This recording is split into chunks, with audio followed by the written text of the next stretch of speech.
ধর্মীয় ভাব গাম্ভীর্যের মধ্য দিয়ে জামালপুরে পালিত হয়েছে পবিত্র ঈদে মিলাদুন্নবী সাল্লাল্লাহু আলাইহি ওয়াসাল্লাম।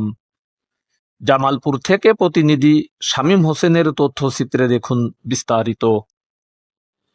পবিত্র ঈদে মিলাদুন্নবী সাল্লাল্লাহু আলাইহি ওয়াসাল্লাম উপলক্ষে জামালপুর সদরের সাতকুড়া যুব সমাজের উদ্যোগে আলোচনা সভা ও দোয়া মাহফিল অনুষ্ঠিত হয়েছে।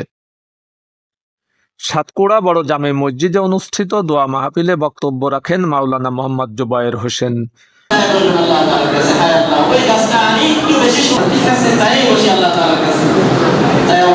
এছাড়া যুব সমাজের পক্ষে আলামিন ইসমাইল হোসেন ও মিরাজ মিয়া সহ স্থানীয় ব্যক্তিবর্গ বক্তব্য রাখেন। পরে উপস্থিত মুসল্লিদের মাঝে জামালপুরের ঐতিহ্যবাহী মিল্লি ভাত বিতরণ করা হয়। এছাড়া সারা জেলায় ধর্মীয় ভাব গাম্ভীর্যের মাধ্যমে পবিত্র ঈদে মিলাদুন্নবী সাল্লাল্লাহু আলাইহি ওয়াসাল্লাম পালিত হয়েছে।